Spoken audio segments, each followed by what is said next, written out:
അതിനുവേണ്ട ഏർപ്പാടൊക്കെ ഞാൻ ചെയ്തിട്ടുണ്ട്. ആരുള്ള അവിടെ? സ്റ്റാലിൻ, സ്റ്റീഫ, സുല്ലേ? ഇങ്ങനെ വെപ്രാളപ്പെടലിയ അവരാരും വരില്ല. അടങ്ങി നിക്കളിയ. അടങ്ങി നിക്കളിയാ.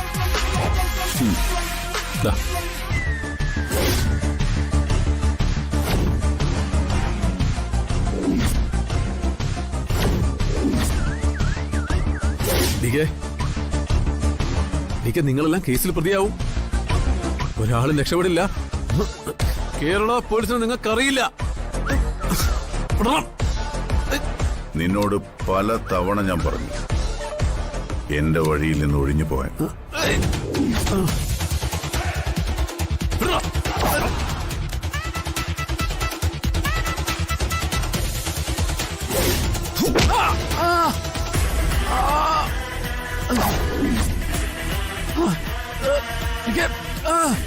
ഒരു പാവം പെൺകുട്ടിയും കുടുംബത്തെയും ഭയപ്പെടുത്തി കൊല്ലാക്കൊല ചെയ്യരുതെന്ന് ഞാൻ ആവർത്തിച്ച് പറഞ്ഞു നിന്നോട്. പക്ഷെ നീ കേട്ടില്ല. അവൾക്ക് വിവാഹം ആലോചിച്ച ഒരുത്തനെ നീ കൊന്നു. എന്നിട്ട് നിന്നെ ഞാൻ നിയമത്തിന്റെ വഴിക്ക് വിട്ടു. ഇപ്പോ ഞാൻ പ്രാണനെ പോലെ സ്നേഹിക്കുന്ന എന്റെ ഭാര്യയെ നീ കൊല്ലാൻ നോക്കി. അത് ക്ഷമിക്കാൻ എനിക്കാവില്ല. വേണ്ട വേണ്ട, അതെനിക്കൊരു അബദ്ധം പറ്റിയതാ. ഞാൻ ജ്യോതിയെ ടാർഗറ്റ് ചെയ്തിട്ടില്ല. പറ്റിപ്പോയി. നിന്നോട് ഞാൻ ഒരുപാട് തവണ ദയ കാണിച്ചു. എന്റെ മരുമകളുടെ സഹോദരനെ കൊന്നതിന്റെ ചോരക്കര എന്റെ കയ്യിൽ വേണ്ടാന്ന് ഞാൻ വിചാരിച്ചു. അതുകൊണ്ട് മാത്രമാ ഇത്രയും കാലം നീ ജീവിച്ചത്. ഇത് പക്ഷെ എനിക്ക് ക്ഷമിക്കാവുന്നതിന്റെ അപ്പുറത്തായിപ്പോയി അവിനാഷ്. ഇതിനുള്ള ശിക്ഷ നീ അനുഭവിച്ചേ തീരൂ.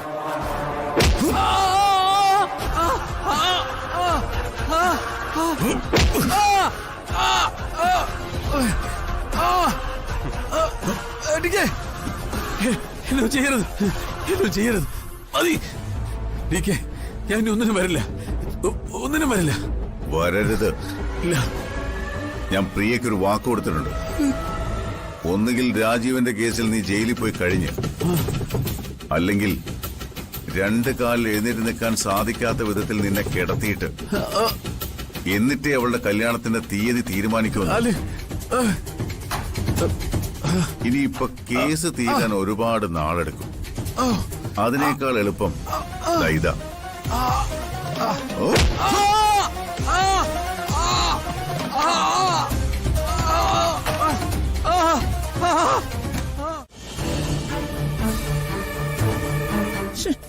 ഇവനെന്താ ഫോൺ എടുക്കാത്തത്?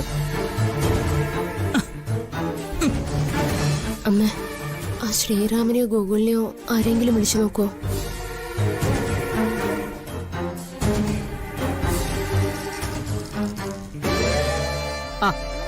വന്നല്ല. ഏട്ടാ, ഏട്ടനെന്താ ഫോൺ എടുക്കാഞ്ഞേ? ഞങ്ങൾ എത്ര വട്ടം വിളിച്ചു എന്നറിയോ? എഴുന്നേക്ക്. എണീക്കാൻ. എടാ, ട്രിപ്പ് കിടക്കുന്നത് കണ്ടില്ലേടാ?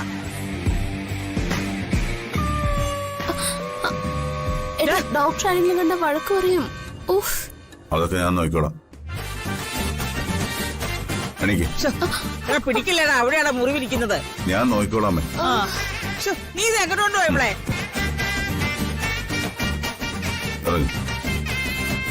എടാ, അവക്ക് സുഖമില്ലാത്താടാ. ഇവക്കൊരു കുഴപ്പമില്ല. അവളുടെ അസുഖം ഇപ്പൊ മാറിക്കോളും. ഈ പറയുന്നേ. ഇങ്ങോട്ട് ഇരുന്നേ.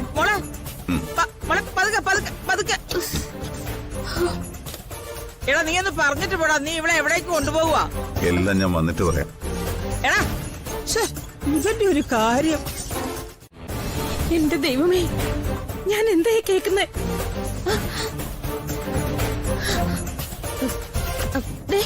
നിങ്ങൾ പറഞ്ഞ സത്യമാണോ മനുഷ്യ? അതോ വല്ല സ്വപ്നവും കണ്ടേണോ? ഒരു സ്വപ്നമല്ല, പരമമായ സത്യം. പോലീസ് സ്റ്റേഷനിൽ കയറിയ DK അവന്റെ കൈയും കാലും തല്ലി ഓടിച്ചത്. എന്നിട്ട് അവിടെ നിന്ന് വാരിയെടുത്ത് ആശുപത്രി കൊണ്ടാക്കുകയും ചെയ്തു. അതും ഏത് ആശുപത്രിയില്ല? ഏത് ഹോസ്പിറ്റലിലാ? നമ്മുടെ ജ്യോതിമോള് കിടക്കുന്ന അതേ ആശുപത്രിയിൽ, തൊട്ടടുത്ത മുറിയില്. അസലായി. അവൻ അങ്ങനെ തന്നെ വേണം. അവൻ എന്താ വിചാരിച്ചത്? എല്ലാ തവണയും DK അവനോട് ക്ഷമിക്കുമെന്നോ? ജ്യോതിമോളുടെ ദേഹത്തൊരു പോറൽ വീണ അവനത് സഹിക്കുവോ? ഇനി സമാധാനമായിട്ട് പ്രിയയുടെ കല്യാണം നടത്തണം. ആ, ഇനി ഉടനെ ഒന്നും അവൻ അവിടെ നിന്ന് എഴുന്നേറ്റ് വരുമെന്ന് എനിക്ക് തോന്നുന്നില്ല.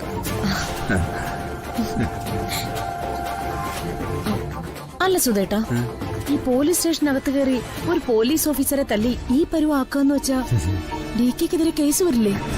അതൊക്കെ DK നോക്കിക്കോളും. നമ്മൾ അതിനെ കുറിച്ച് ആലോചിച്ച് ടെൻഷൻ അടിക്കേണ്ട ഒരു കാര്യമില്ല. പിന്നെ കാര്യങ്ങളൊക്കെ നോക്കാൻ കമ്മീഷനും മറ്റുള്ളവരൊക്കെ ഉണ്ടല്ലോ.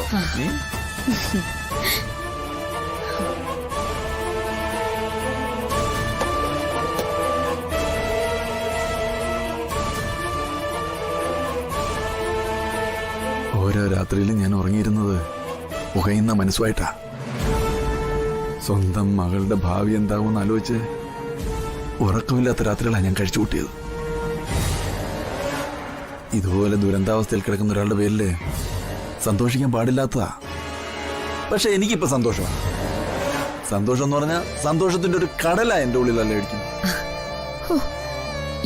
എനിക്കവന്റെ കിടപ്പൊന്ന് കാണാൻ കൊതിയാവുന്നു സുധേട്ടാ. കയ്യും കാലും പ്ലാസ്റ്റർ ഇട്ട് കെട്ടിത്തൂക്കി ഏതോ ഒരു സിനിമയില് പണ്ട് ജഗതി ശ്രീകുമാർ അങ്ങനെ കിടക്കുന്ന ഒരു കാഴ്ച ഞാൻ കണ്ടിട്ടുണ്ട്. എന്റെ ഈശ്വര, ഇവനെ അങ്ങനെ ഒരു അവസ്ഥയില് നീ കിടത്തി തന്നല്ലോ. നീ വലിയവനാ, കരുണയുള്ളവനാ.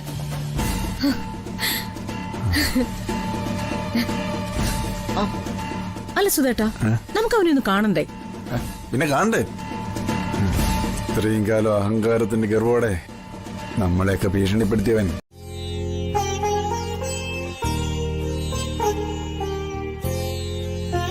എന്താ നോക്കുന്ന? ഏയ് ഒന്നുമില്ല. ഞാൻ മരിച്ചു പോകുന്ന വിചാരിച്ചു അല്ലേ? ദേ, ഇങ്ങനൊന്നും പറയരുത്.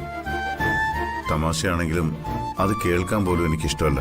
പക്ഷേ അതൊരു സത്യമല്ലേ ഏട്ടാ? അപ്രിയ സത്യങ്ങൾ കേൾക്കാൻ ആർക്കും ആഗ്രഹം ഉണ്ടാവില്ല. എനിക്കും അങ്ങനെ തന്നെയാ. നീ ഇല്ലാത്തൊരു ദിവസത്തെക്കുറിച്ച് പോലും എനിക്കിപ്പോ ചിന്തിക്കാൻ കഴിയില്ല. നീ എന്താ ചിരിച്ചത്? ഈ പറയുന്ന ആള് പണ്ടെന്നെ എത്ര വട്ടം ജീവിതത്തിൽ നിന്ന് ഇറക്കി വിട്ടിട്ടുണ്ടെന്ന് ആലോചിച്ചപ്പോ ചിരിച്ചു പോയതാ. അതന്നല്ലേ, ആ കാലം കഴിഞ്ഞു. ഇപ്പൊ അതെല്ലാം ഏതോ ജന്മത്തിൽ കഴിഞ്ഞുപോയ ഓർമ്മകളായി മാറിക്കഴിഞ്ഞു. ഇത് മൂകാംബിക ദേവി തന്ന പുതിയ ജന്മ. പക്ഷേ മരണം ഒരു സത്യ. മനുഷ്യരായി ജനിക്കുന്നവർ ആരായാലും ഒടുവിൽ അവിടേക്ക് ചെന്നെത്തിയല്ലേ പറ്റൂ. എനിക്ക് ദേഷ്യം വരുന്നുണ്ട്. വീണ്ടും വീണ്ടും ആവശ്യമില്ലാത്ത കാര്യങ്ങൾ സംസാരിക്കുന്ന എന്തിനാ? എന്തായാലും ഏട്ടനുടനെ ജയിലിൽ പോകേണ്ടി വരും. എന്തിന്? ഞാനെന്തിനാ ജയിലിൽ പോകുന്നത്? അത് ശരി, ഒന്നും അറിയില്ലല്ലേ? ആ പാവ അവിനാശിനെ എന്താ അപ്പുറത്തെ മുറി ചെയ്തിട്ടിരിക്കുന്നത്? ഡ്യൂട്ടിയിലുള്ള പോലീസ് ഉദ്യോഗസ്ഥനെ പോലീസ് സ്റ്റേഷനിൽ കയറി 2 കാലും 2 കൈയും തല്ലി ഒടിച്ച് കൊല്ലാൻ നോക്കി. വധശ്രമല്ലേ? പോലീസിന് വധശ്രമത്തിന് കേസെടുത്തൂടെ? അപ്പോ ജയിലിൽ പോവില്ലേ? ഞാൻ ഒറ്റയ്ക്ക് പോവില്ല. പോകുന്നെങ്കിൽ നിന്നെയും കൊണ്ടേ പോവും. ഒറ്റയ്ക്ക് അങ്ങോട്ട് പോയാ ഞാൻ ബോറടിച്ച് മരിക്കും. എന്നാലും എന്തൊരു അടിയായിട്ടാ ആ പാവത്തിനെ അടിച്ചത്. കഷ്ടം. മര്യാദയ്ക്കൊന്ന് എണീക്കാൻ പോലും പറ്റില്ല.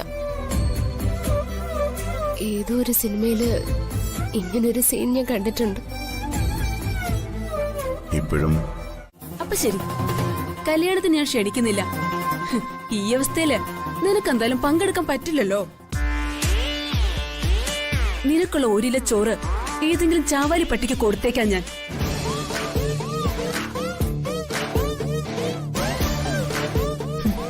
അച്ഛാ പോവാം നമുക്ക്. പോവാമോളെ. ഈ കാഴ്ച ഒന്ന് എന്റെ മോളെ കാണിക്കാൻ വേണ്ടിയാ ഞാൻ അവളെയും കൂട്ടി ഇങ്ങോട്ട് വന്നത്. ഈ കാഴ്ച മനസ്സ് നിറഞ്ഞു കണ്ടാലേ ഇവൾക്ക് സന്തോഷത്തോടെ മണ്ഡപത്തില് മറ്റൊരു പുരുഷന്റെ ഭാര്യയാൻ കഴിയും.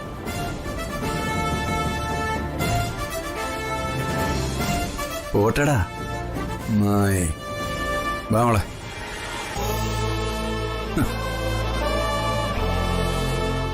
അപ്പൊ ശരി, നമ്മൾ തമ്മിൽ ഇനി ഈ ജീവിതത്തില് പരസ്പരം കാണില്ല. കാണരുത്, മനസ്സിലായോടാ ചേറ്റെ? വെക്കോ, എവിടെ വേണം വെക്കോ, പക്ഷെ ഞാൻ വരും, എങ്ങനെയും വരും. നിന്റെ കല്യാണം ഞാൻ മുടക്കിയിരിക്കോടി. നോക്കിക്കോ, വരുവടി. സാറേ സാറേ ഞാൻ വരും. പോട്ടെ സാറേ, ഇരുന്നോടി. പോട്ടെ സാറേ, ഞാൻ വരുവടി. പോട്ടെ സാറേ. സാറിനെ കൊച്ചിനെ വിധിച്ചിട്ടില്ല എന്ന് കരുതിയാ മതി. പോടാ അവിടുന്ന്. സാറേ എനിക്കുള്ള വേണം. സാറേ, സാറേ എനിക്കുള്ള വില വേണം. പിടിക്കാതെ സാറേ. സാറേ അവക്ക് വേണ്ടി ഞാൻ ഈ ഇല്ലൊക്കെ അവസ്ഥയിലായത്. വാരി കൂട്ടി കെട്ടി വെച്ചിരിക്കാ സാറേ. സാറേ സമാധാനിക്ക് സാറേ. സാറേ സാറേ കൊല്ലണടാ അവളെ. ഒന്നുമില്ല സാറേ, കൊല്ലണം. ഒന്നുമില്ല. അവക്ക് വേണ്ടിയല്ലടാ ഞാൻ ഈ അവസ്ഥയിലായത്. അവള് പറഞ്ഞു കേട്ടോ നീ? നടക്കൂല. എടീ, മൈ ലിറ്റിൽ കണ്ണ, നീ എന്നെ അങ്ങനെ കൈവിടില്ലെന്ന് എനിക്ക് അറിയാമായിരുന്നു.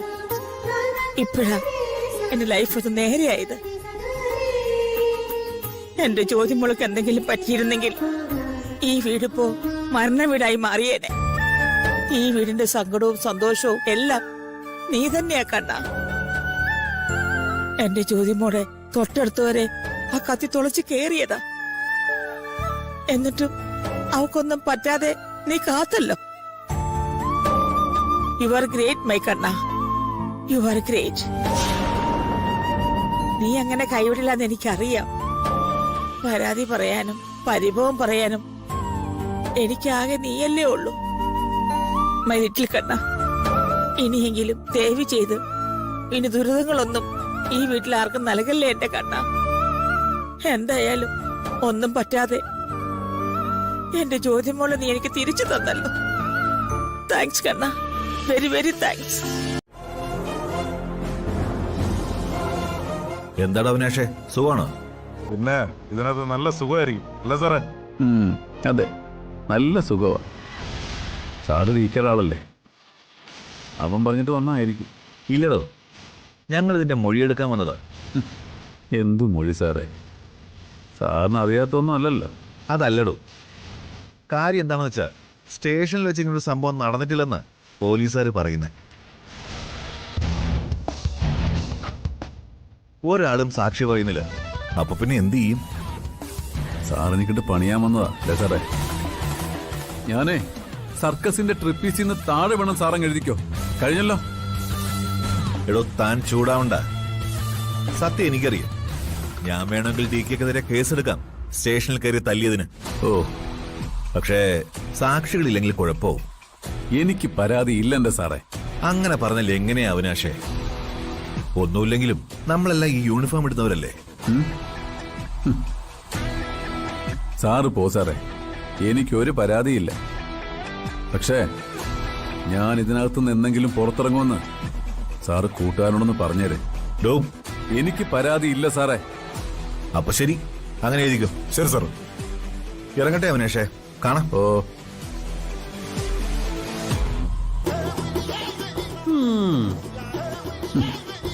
തെളിവുണ്ടാക്കാൻ വന്നേക്കുന്നു. എന്നോടാ കളി. ഈ പോലീസുകാർ ഇത്രയ്ക്ക് കണ്ണിച്ചോരയില്ലാത്തവന്മാരായി പോയല്ലോ സാറേ. ഞങ്ങള് ഗുണ്ടകള് ഇതിനേക്കാളും ഭേദമാ, പരസ്പരം ചതിക്കത്തില്ല. വെട്ടിക്കൊല്ലത്തേ ഉള്ളൂ സാറേ. കഴിക്കും സാറേ. കൊണ്ടുപോടാം. ഓ, നിന്റെ ബ്രെഡും പാലും അതെടുത്ത് നീ കയറ്റിക്കോ.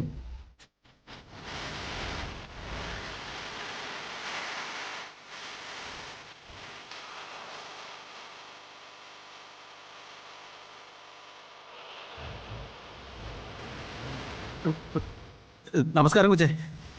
സാറേ, ഓ എനിക്ക് വേണ്ടെന്ന് പറഞ്ഞല്ലടാ. അയ്യോ അതല്ല സാറേ, നീ കഴിച്ചോ. ആരാ വന്നിരിക്കുന്നത് നോക്കിയേ. എന്ന്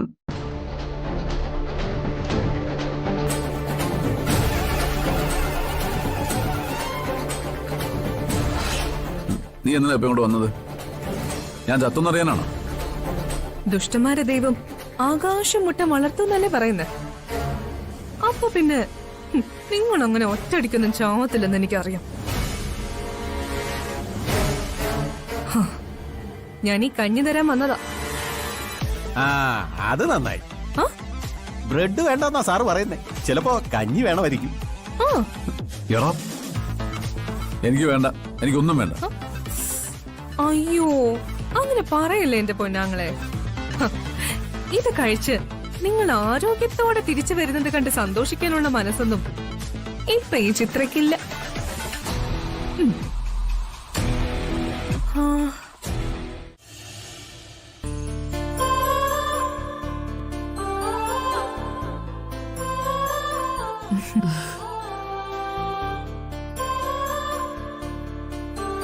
ഇപ്പൊ എങ്ങനെയുണ്ട്? പെയിൻ കുറവുണ്ടോ? ഇന്നല്പം കുറവുണ്ട്. ഡി കെ എവിടെ? എനിക്ക് കഞ്ഞിയും ചമ്മന്തിയും കൊണ്ടുവരാൻ താഴേക്ക് പോയിരിക്കാം. ഷോ, എന്നെ ഒന്ന് വിളിച്ചാ മതിയായിരുന്നു. പാവൻ ഡി കെ. അതിപ്പോ എല്ലാം സ്വയം ചെയ്യണമെന്ന വാശിയുള്ളത് പോലെയാ ഓരോന്നും ചെയ്തു കൂട്ടുന്നത്.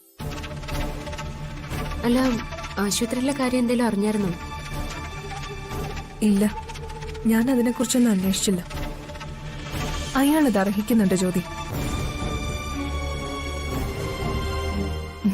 ഇനിയെങ്കിലും പ്രിയയുടെ കല്യാണം സമാധാനത്തോടെ നടത്താലോ.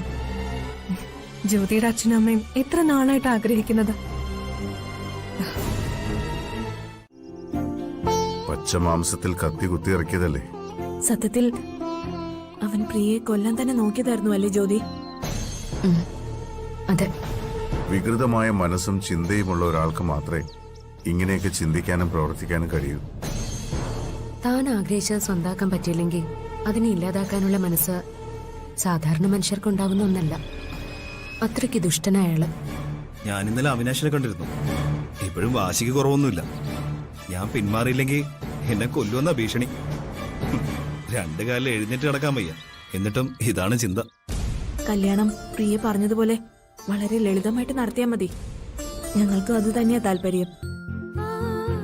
സത്യത്തില് നാട്ടുകാരെയും ബന്ധുക്കളെയൊക്കെ വിളിച്ച് നന്നായിട്ട് കല്യാണം നടത്തണമെന്നാ ഏട്ടന്റെ ആഗ്രഹം. അക്കാര്യമൊന്ന് സംസാരിക്കാൻ കൂടിയാ നിങ്ങളോട് വരാൻ പറഞ്ഞത്. പ്രിയയുടെ അഭിപ്രായം അങ്ങനെ തന്നെ ഇരിക്കട്ടെ. അത് അവളെ പറഞ്ഞ് മനസ്സിലാക്കാവുന്നേ ഉള്ളൂ. നമുക്ക് ഏതെങ്കിലും ഓഡിറ്റോറിയത്തിൽ വെച്ച് ചടങ്ങ് കുറച്ചുകൂടി ഗംഭീരമായിട്ട് നടത്തിയാലോ? അത് വേണ്ട ഡി കെ. വിവാഹത്തിന് സമ്മതിച്ചെങ്കിലും പ്രിയയ്ക്ക് അനുഭവിക്കേണ്ടി വന്ന വേദനകളുടെ ആഴം നമ്മൾ മറക്കരുത്. ഒരു സാധാരണ പെൺകുട്ടിക്ക് താങ്ങാനാവുന്ന കാര്യങ്ങളല്ല ഇതുവരെ അനുഭവിച്ചു തീർത്തത്. ജയപ്രകാശ് പറഞ്ഞത് 100% ശരിയാ. ജയപ്രകാശിനെ പോലെ അവളെ മനസ്സിലാക്കുന്ന ഒരാളെ ലൈഫ് പാർട്ട്ണറായി കിട്ടിയതുകൊണ്ടാ അവൾ ഈ കല്യാണത്തിന് സമ്മതിച്ചത് തന്നെ. അവളുടെ മനസ്സിനേറ്റ മുറിവുകൾ ഇതുവരെ ഉണങ്ങിയിട്ടില്ല. ആളുകളെ അഭിമുഖീകരിക്കാൻ തന്നെ അവൾക്ക് പ്രയാസം. അതുകൊണ്ട് നമുക്ക് ഇങ്ങനെ തന്നെ തീരുമാനിക്കുന്നല്ലേ ഏട്ടാ നല്ലത്. ആർഭാടമല്ല ഒഴിവാക്കാം. കുടുംബക്ഷേത്രത്തിന് മുന്നില് ദൈവങ്ങളെ സാക്ഷിയാക്കി ഒരു താലികെട്ട്, അത്രയും മതി. അവര് സന്തോഷത്തോടെ ജീവിക്കണം, അത്രേ ഉള്ളൂ. ഇതിൽ ജയപ്രകാശിന്റെ അഭിപ്രായം എനിക്ക് കേൾക്കേണ്ടത്. അല്ല, ബന്ധുക്കളൊന്നും നാളെ നിങ്ങളെ കുറ്റം പറയരുത്. എന്റെ അഭിപ്രായം ഞാൻ നേരത്തെ തന്നെ പറഞ്ഞല്ലോ. പ്രിയയുടെ ഇഷ്ടം മാത്രം തൽക്കാലം നമുക്ക് നോക്കിയാൽ മതി.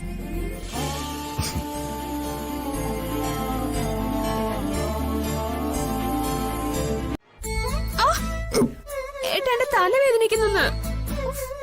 എന്താ ആ എന്താ അവിടെ? ഒന്നുമില്ല. What is the matter my dear son? നീ എന്തിനാ അവളെ ഇങ്ങനെ ഡിസ്റ്റർബ് ചെയ്യുന്നത്? എടാ, അവക്ക് വയ്യാതിരിക്കുവല്ലേ? അതിന് ഞാൻ മുടി കെട്ടി കൊടുക്കുമല്ലേ. നീ എന്തിനാ അവളെ ഇങ്ങനെ വഴക്ക് പറയുന്നത്? അമ്മ ഇത് കണ്ടില്ലേ അമ്മേ? എന്റെ മുടിയൊന്നും ഞാൻ പിന്നെ കേട്ടാൻ പറഞ്ഞതാ. നീ നോക്കിയാ കെട്ടി വെച്ചിരിക്കുന്നേ ഒരുമാതിരി കുഴച്ചു വെച്ചിരിക്കുക പൊറോട്ട മാവ് പോലെ. ഇവൻ കെട്ടിയതാ അല്ലടാ ഇവൻ കെട്ടിയതാ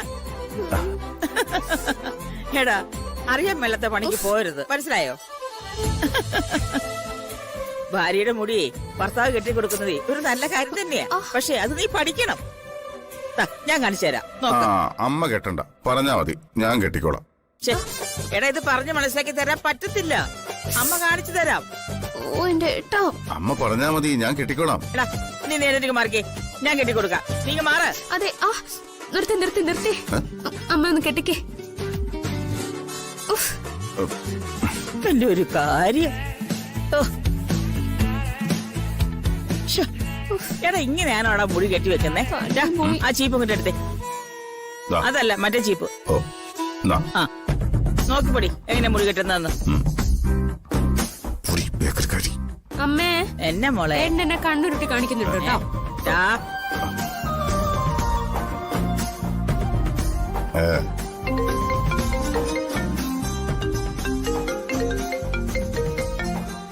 ദാ അതിന്റെ അച്ഛൻ വിളിക്കുന്നു. നിന്റെ ഫാദറിലെ അല്ലേ യു സ്പീക്കിംഗ്? ഹലോ അങ്കിളെ. മോനെ, ജ്യോതിമോൾക്ക് സുഖമല്ലേ? വേദനയൊക്കെ കുറവുണ്ടല്ലോ അല്ലേ? അങ്കിളെ, അവൾക്ക് ഒരു കുഴപ്പമില്ല. ദാ ഇവിടെ പാട്ടൊക്കെ കേട്ട് നല്ല ഭംഗിയായിട്ട് ആസ്വദിച്ചിരിക്കുക. പാട്ടോ? പാട്ട് കേൾക്കുന്നാ? അച്ഛാ, ഏട്ടൻ വെറുതെ പറയാണേ, ഞാനിവിടെ പാട്ടൊന്നും കേൾക്കുന്നില്ല. അല്ലെങ്കില് ഈയിടെയായിട്ട് ഇവൾക്ക് ഭയങ്കര അഹങ്കാരം കൂടിയിട്ടുണ്ട്. അയ്യോ, ചില കാര്യങ്ങൾക്ക് കള്ളം പറയുകയും ചെയ്യും.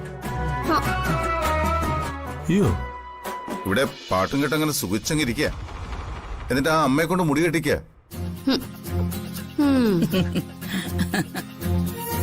മോനെ, ഞാൻ വേറൊരു കാര്യം പറയാൻ വേണ്ടി അങ്ങോട്ട് വിളിച്ചത്. കല്യാണത്തിന് ഇനി 1 മാസമല്ലേ ഉള്ളൂ. കത്തടിക്കുകയും ക്ഷണിക്കുകയും ഒക്കെ വേണം. കാര്യം ഒന്ന് ആലോചിക്കാനാ. അതൊക്കെ അങ്കിളുടെ ഇഷ്ടം പോലെ ചെയ്താൽ മതി. പിന്നെ എല്ലാ കാര്യത്തിനും ജയപ്രകാശിന്റെ കുടുംബമായിട്ടൊന്ന് ആലോചിക്കണം. അതുമാത്രം ചെയ്താൽ മതി. ഓ, ശരി മോനെ. അപ്പൊ എല്ലാവരുമായിട്ടൊന്ന് ആലോചിച്ചിട്ട് നാളെ വിളിക്കാം. ശരി അങ്കിളെ. ശരി, ഓക്കെ.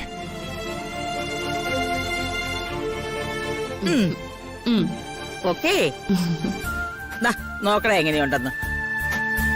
ആ കണ്ട, ഇങ്ങനെയാണോ മുടി കെട്ടി വെക്കുന്നത്? ഇതാണോ അമ്മയുടെ വലിയ സ്റ്റൈൽ? ഇതിനെന്താ കുഴപ്പം? ഇതൊട്ടും കൊള്ളില്ല. എന്നാ പെണ്ണേ, നീ തന്നെ അങ്ങോട്ട് കെട്ടിവെക്ക്. കേട്ടറാ? അത് ശരി. ആ ഞാൻ കട്ടപ്പെട്ട് കെട്ടി വെച്ചതും പോരാ, അവൻ കെട്ടിക്കോളാം. ആ ശരി, അവൻ തന്നെ അങ്ങോട്ട് കെട്ടട്ടെ. അങ്ങോട്ട് കേടാ. അവന്റെ ഭാര്യയുടെ മുടി കെട്ടി വെച്ചതും പോരാ, അതിന്റെ ഒരു കുറ്റവും. നീ തന്നെ കെട്ടിക്കൊടുത്തു. അല്ല പിന്നെ ഒരു മുടി കെട്ടുകാരൻ. എന്ത് പണിയായിട്ടേ കാണിച്ച്? അമ്മ പിണങ്ങി പോയ കണ്ടില്ലേ? ആ ഓക്കോട്ടെ, ഞാൻ കെട്ടിത്തരാം.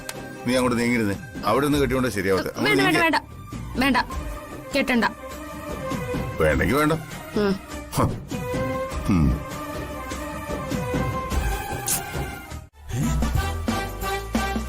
ഒരു മാസം കൊണ്ട് ഒക്കെ നമുക്ക് ശരിയാക്കി എടുക്കാം. അപ്പൊ ശരി സാറേ, ഞാൻ ഇറങ്ങട്ടെ എന്നാ. പെട്ടെന്ന് വരണേ. വരാം.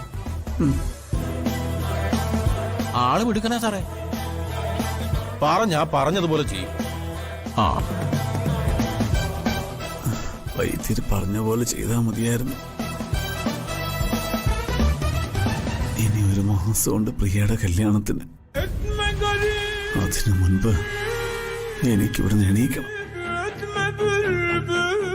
കയ്യും കാലും വെച്ച് കെട്ടിട്ടാണെങ്കിലും ഞാൻ ആ മണ്ഡപത്തിലെത്തും. കൊല്ലും ഞാൻ അവളെ. അവസ്ഥയിലാക്കിയവളെ ജീവിക്കാൻ ഞാൻ സമ്മതിക്കില്ല.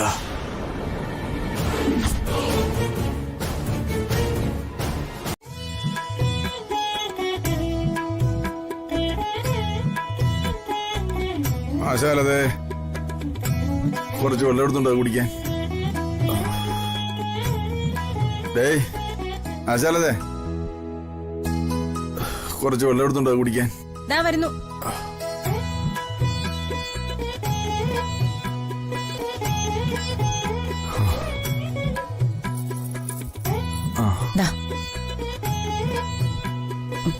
എന്തേ നടന്ന് ക്ഷീണിച്ചോ നിങ്ങള്? ക്ഷേത്രത്തിലെ കാര്യങ്ങൾ ഒരുവിധം ഏർപ്പാടാക്കി, സദ്യയുടെ കാര്യങ്ങളും ഏൽപ്പിച്ചു. ബാക്കി വേണ്ടതൊക്കെ ആ കുട്ടമ്പിള്ള നോക്കിക്കോളൂ. ഈ സമയത്ത് അയാൾ കൂടെ ഉള്ള ഒരു ആശ്വാസമാണ്. പിന്നെ അവന്റെ കൈയും കാലും ഒന്നും ഈ അടുത്ത കാലത്ത് നേരെ ആവത്തില്ലെന്നുള്ളത് ഒരാശ്വാസം. പരിശോധിച്ച ഡോക്ടർക്ക് കാലിന്റെയും കൈയുടെയും പൊട്ടിപ്പോയ എല്ലുകളുടെ എണ്ണം കണ്ടുപിടിക്കാൻ പറ്റിയിട്ടില്ലെന്നാ പറയുന്നത്. എല്ലാം കൂടെ വാരി കെട്ടി പ്ലാസ്റ്റർ ഇട്ടാ വിട്ടിരിക്കുന്നത്. അതെ, ഇതിലും ഭേദം DK അവനെ കൊല്ലുന്നതായിരുന്നു. അച്ഛനങ്ങനെ സന്തോഷിക്കൊന്നും വേണ്ട. ചെകുത്താന്റെ ജന്മം അവന്റേത്. വെട്ടി മുറിച്ചാലും നിമിഷ നേരം കൊണ്ട് മുറികൂടി വരുന്ന വിദ്യയുണ്ട് ആ ചെകുത്താന്റെ കയ്യില്. ഓ പിന്നെ ഊറിക്കൂടി വന്നു. അവൻ ഇനി നടുവ് നിർത്തി ഒന്ന് നടക്കണമെങ്കിൽ മിനിമം 2 കൊല്ലെങ്കിലും പിടിക്കും. ചികിത്സിച്ച ഡോക്ടർമാർ അങ്ങനെ പറഞ്ഞിരിക്കുന്നത്. അപ്പോഴേക്കും നിനക്ക് കല്യാണവും കഴിഞ്ഞ് കുഞ്ഞുങ്ങളുമായി സന്തോഷത്തോടെ സമാധാനത്തോടെ നീ ജീവിക്കും. പിന്നെ നിന്റെ പരിസരത്തെങ്ങും വരുത്തില്ല. എന്റെ ദൈവമേ, അങ്ങനെയൊക്കെ സംഭവിച്ചാ മതിയായിരുന്നു. 2 കൊല്ലമല്ല, അവനൊരു 10 കൊല്ലം അങ്ങനെ തന്നെ കിടക്കണേ എന്റെ ഭഗവാനെ. നീ ഇങ്ങനെ ശപിക്കല്ലേടി, ശപിച്ചാ ഫലിക്കും. ഒരു കാര്യം ചെയ്യ്, കഴിക്കാൻ എന്തെങ്കിലും ഇട്. വാ.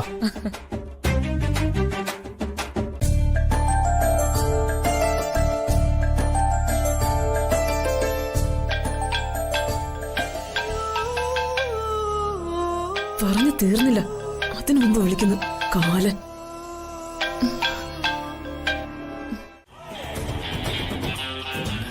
അവിനാശിന് സുഖമാണല്ലോ അല്ലേ? പിന്നെ പരമസുഖം. നിന്റെ ഏട്ടൻ DKയോട് പറഞ്ഞേക്ക് എനിക്ക് നല്ല സുഖമുണ്ടെന്ന്. ഡോക്ടർമാരെന്തു പറഞ്ഞു? ഉടനെ എങ്ങനെ എണീക്കാൻ വല്ല ചാൻസ് കാണുന്നുണ്ടോ? അല്ല, കല്യാണം മുടക്കാൻ വരാനേ പറ്റൂന്ന് അറിയാൻ വേണ്ടിട്ടായിരുന്നു. എനിക്ക് നിന്റെ പരിഹാസം മനസ്സിലായടി. പക്ഷേ ഇവിടുന്ന് ഉടനെ ഒന്ന് എണീറ്റ് വരാൻ പറ്റുമെന്ന് എനിക്കൊരു നിശ്ചയവുമില്ല. പക്ഷെ ഞാൻ ശ്രമിക്കുന്നുണ്ട്. ഞാൻ വിചാരിക്കുന്ന പോലെ കാര്യങ്ങൾ നടന്ന നിന്റെ കല്യാണത്തിന് മുൻപ് ഞാൻ തിരിച്ചു വരും. ആ വക്കീലെ അവൻ നിന്റെ കഴുത്തിൽ താലി കെട്ടില്ല. അതിനു മുൻപ് ഒന്നുകിൽ അവൻ അല്ലെങ്കിൽ നീ, 2-1 ഞാൻ തീർക്കും. എന്നാ പിന്നെ താൻ വേഗം വാ. തന്റെ ശരീരത്തിലെ ഇനിയുള്ള എല്ലുകൂടി DK തല്ലി ഒടിക്കും. ചിലപ്പോ ഒരു കുഴിയെടുത്ത് തന്നെ ജീവനോട് അതിൽ കുഴിച്ചു മൂടിയെന്നും വരും. മരണം ഇരുന്ന് വാങ്ങാൻ നടക്കുന്ന തെണ്ടി. പോടാ.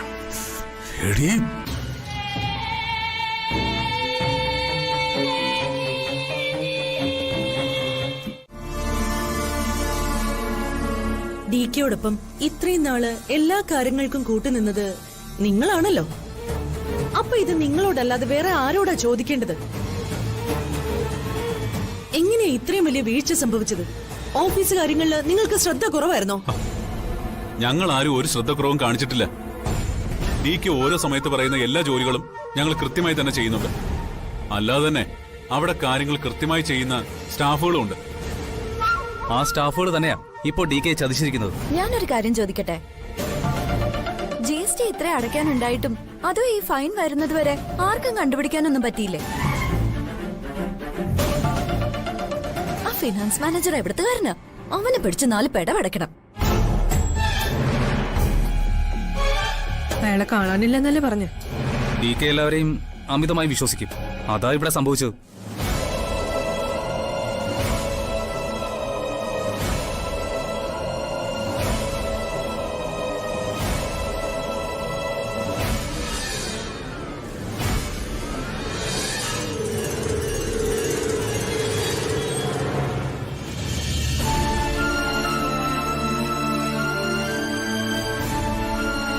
ഏട്ടാ, ഇങ്ങനെയൊക്കെ സംഭവിച്ചതിൽ ഏട്ടന് വിഷമമുണ്ടോ?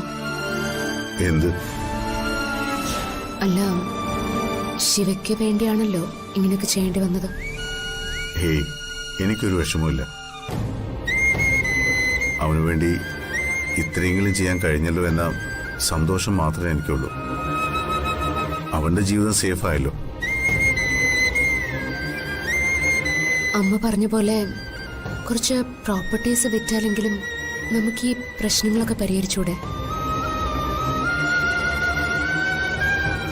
അങ്ങനെ പ്രോപ്പർട്ടീസ് വിറ്റ് പരിഹരിക്കാൻ പറ്റുന്ന പ്രശ്നമല്ല ജ്യോതി ഇത്. ഒരു പ്രശ്നം പരിഹരിക്കുമ്പോൾ ആ വിഘ്നേശ്വർ അടുത്ത പ്രശ്നം ഉണ്ടാക്കിക്കൊണ്ടേയിരിക്കും. അത് മാത്രമല്ല, ഈ പ്രോപ്പർട്ടീസൊക്കെ ഞാൻ ഉണ്ടാക്കിയതാണെങ്കിലും അതെല്ലാം നമ്മുടെ മക്കൾക്കും മരുമക്കൾക്കും എല്ലാം അവകാശമുള്ളതാണ്. അതൊന്നും കടപ്പെടുത്തി പ്രശ്നം പരിഹരിക്കാൻ ഞാൻ ഉദ്ദേശിക്കുന്നില്ല, വിൽക്കാനും ഉദ്ദേശിക്കുന്നില്ല. നാളെ അവരുടെ ചോദ്യങ്ങൾക്ക് മുമ്പിൽ തല കുനിച്ച് നിൽക്കാൻ എനിക്ക് പറ്റില്ല.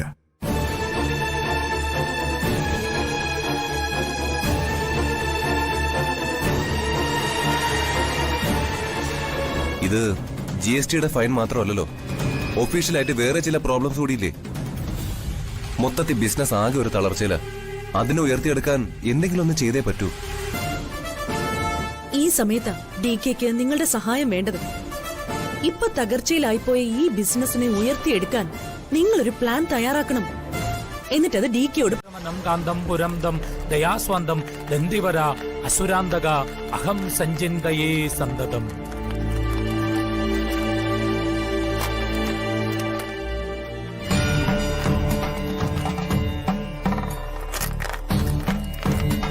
ജോത്സ്യനെ, എന്തെങ്കിലും ഒന്ന് ചെയ്യണം. ഈ കഷ്ടപ്പാടിനൊക്കെ ഒരു പരിഹാരം കണ്ടെത്തിയേ പറ്റൂ. പ്രശ്നങ്ങൾക്ക് എന്ത് ചെയ്യണമെന്നും പ്രതിവിധി സംബന്ധിച്ച നിർദ്ദേശങ്ങളും മാത്രമാണ് ജോത്സ്യന് നൽകാൻ കഴിയുക. അല്ലാതെ ജോത്സ്യന് ആരുടെയും ജീവിതത്തിൽ കടന്നു കയറി രക്ഷിക്കാൻ കഴിയില്ല.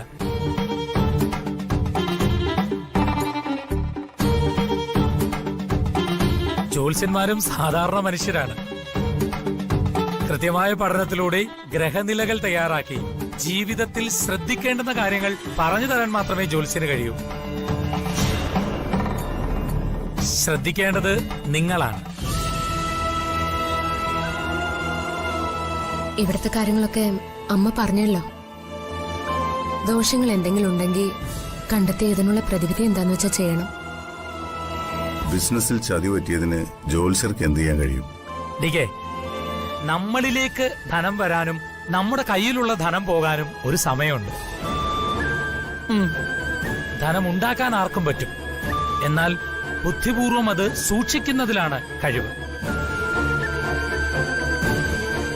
ഇവിടെ ചില കുഴപ്പങ്ങളുണ്ട്. അതത്ര നിസ്സാരവുമല്ല.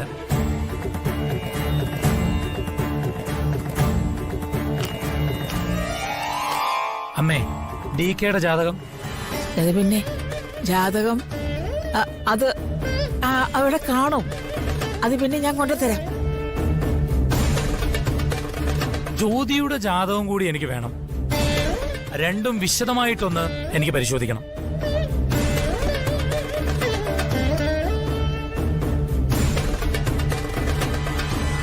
ഓരോ സമയത്തും ഗ്രഹങ്ങൾ മാറുമ്പോൾ അതനുസരിച്ച് ജാതകത്തിലെ ഗുണദോഷങ്ങൾക്കും ചില മാറ്റങ്ങൾ സംഭവിക്കാം. നല്ലതിനു വേണ്ടി പ്രാർത്ഥിക്കാം, ക്ഷേത്രത്തിൽ വഴിപാടുകൾ നടത്താം. കാര്യങ്ങൾ ഒന്നുകൂടി വിശദമായി നോക്കിയാലേ പറ്റുള്ളൂ. അതിന് DKയുടെയും ഭാര്യയുടെയും ജാതകം വിശദമായി തന്നെ പരിശോധിക്കണം. പക്ഷേ ഒരു കാര്യം ഉറപ്പാണ്, സർവ്വതും നശിപ്പിക്കുവാനുള്ള ഒരു കാർമേഘം ഈ അമരാവതിയുടെ മുകളിൽ പണം വിടർത്തി നിൽപ്പുണ്ട്.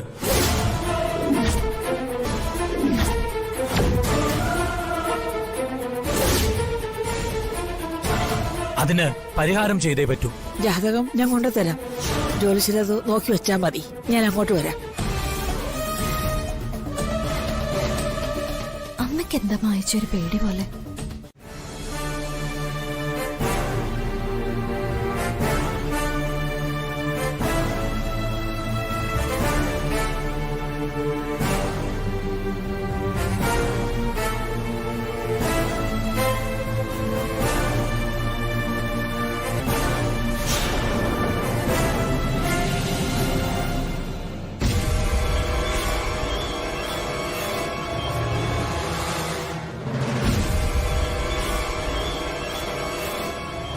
മായേച്ചി, എന്താ ഇത്ര വലിയ ആലോചന? എന്തുപറ്റി? ജോത്സ്യം പറഞ്ഞത് ആലോചിച്ചിട്ടാണോ? ചില സംശയങ്ങളൊക്കെ എനിക്ക് നേരത്തെ തോന്നിയിരുന്നു. എന്ത് സംശയം? ഓ, ആ ജോത്സ്യം പറഞ്ഞ രാശി മേഡത്തിന്റെ കാര്യമാണോ അതോ ബാംഗ്ലൂരിലെ കാര്യം നമ്മുടെ ഭർത്താക്കന്മാരെ തുറന്നു പറയാതിരുന്നതോ? ഇത് രണ്ടുമല്ല. പിന്നെ അമ്മ ഡി കെയോടോ ഡി കെ അമ്മയോടോ പ്രധാനപ്പെട്ട ഒരു കാര്യവും പറയാതിരിക്കില്ല. എന്ത് കാര്യമായാലും അമ്മയോട് ചോദിച്ച് സമ്മതം വാങ്ങിയിട്ട് മാത്രമേ ഡി കെ ചെയ്യൂ. ഇതുവരെ അങ്ങനെയല്ലേ നമ്മൾ കണ്ടിട്ടുള്ളൂ.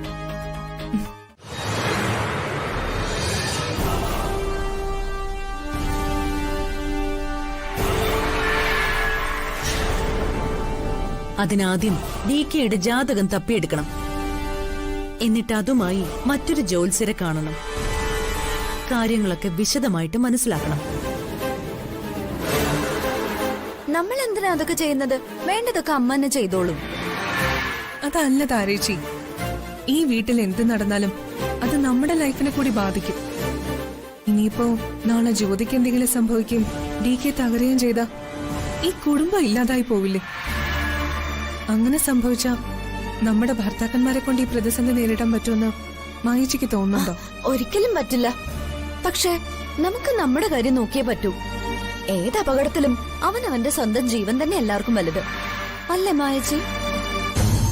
അതെ, അങ്ങനെ ഒരു തകർച്ച സംഭവിക്കുമെന്ന് തോന്നിയാ നമുക്ക് നമ്മുടെ ഭർത്താക്കന്മാരെ രക്ഷിക്കണം. പതുക്കെ പതുക്കെ പതുക്കെ പതുക്കെ പതുക്കെ പിടിച്ചു.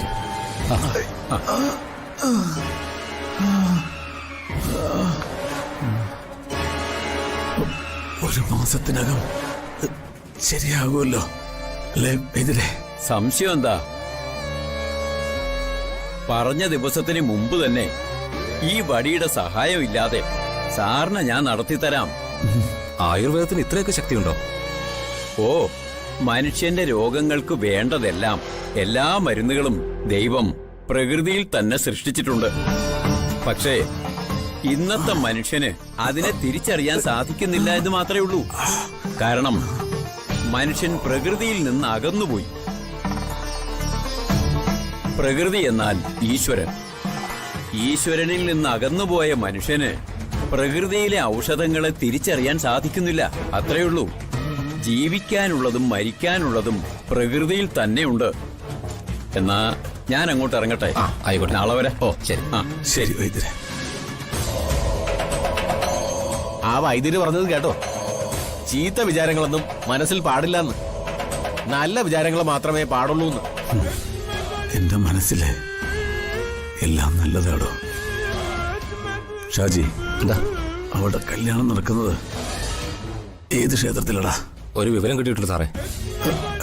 എന്താടാ? കല്യാണം നടക്കുന്നത് നേരത്തെ രാജീവായിട്ടുള്ള കല്യാണം നടത്താൻ തീരുമാനിച്ച അതേ അമ്പലത്തിൽ വെച്ചാ. സദ്യക്കുള്ള ഏർപ്പാടും അവിടെ തന്നെ റെഡിയാക്കിയിട്ടുണ്ട്.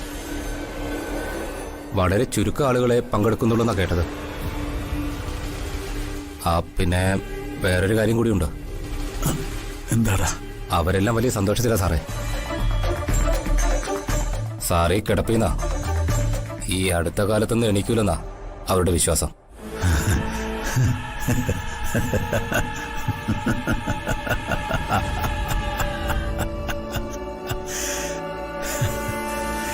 അവരങ്ങനെ വിചാരിക്കട്ടടാ.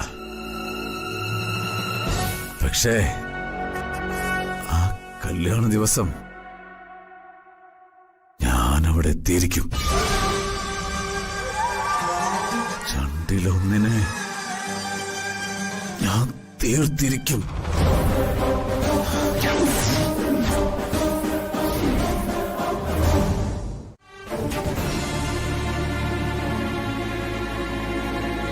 ഇനിയിപ്പോ ബിസിനസ്സിലുണ്ടായ പ്രശ്നങ്ങളാണോ ഡി കെ ഇങ്ങനെ ചിന്തിപ്പിക്കാൻ കാരണം?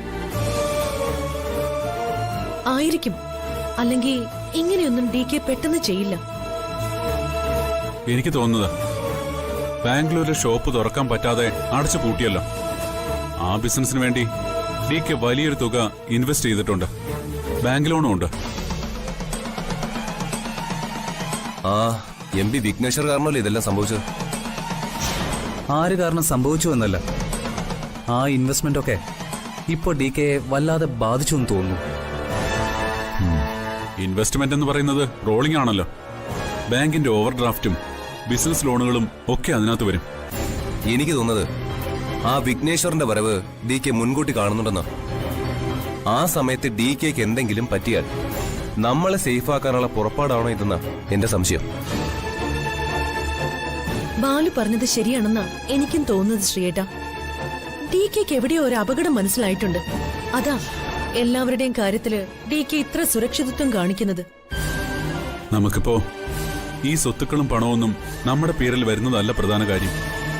ഡി കെ ആണ്. എന്ത് പ്രതിസന്ധി ഉണ്ടായാലും നമ്മൾ ഡി കെക്കൊപ്പം നിൽക്കണം. അതെ, അത് തന്നെയാ വേണ്ടത്. ഇപ്പോ ഈ സ്വത്തുക്കളൊന്നും നമ്മുടെ പേരിൽ എഴുതണ്ടെന്ന് നമ്മൾ ഡി കെയോട് പറയണം. അതെന്തിനാ അങ്ങനെ പറയുന്നേ? എഴുതുന്നെങ്കിൽ എഴുതിക്കോട്ടെ. ഒന്നും മിണ്ടാതിരിക്കുക താരേച്ചി. പോരെ കത്തുമ്പോ വാഴ വെട്ടല്ലേ. ആദ്യം ഡി കെയുടെ ടെൻഷൻ എന്താണെന്നൊന്ന് മനസ്സിലാവട്ടെ. അത് കഴിഞ്ഞിട്ട് മതി സ്വത്തുക്കൾ എഴുതി വാങ്ങുന്നൊക്കെ. അല്ലെങ്കിൽ തന്നെ ഡി കെ പൂർണ്ണ മനസ്സോടെ എല്ലാം തരാന്ന് സമ്മതിച്ചല്ലോ. ഇനി എന്തിനാ നമ്മളെ ധൃതി കാണിക്കുന്നേ? അല്ല, ഞാൻ ധൃതി കാണിച്ചൊന്നുമല്ല, പറഞ്ഞേ ഉള്ളൂ. എന്തായാലും ഇതിന്റെ രണ്ടിലൊന്ന് അറിഞ്ഞിട്ട് മതി ബാക്കിയുള്ള കാര്യങ്ങൾ. ആദ്യം ഡി കെയുടെ മനസ്സിലുള്ളത് എന്താണെന്ന് അറിയട്ടെ.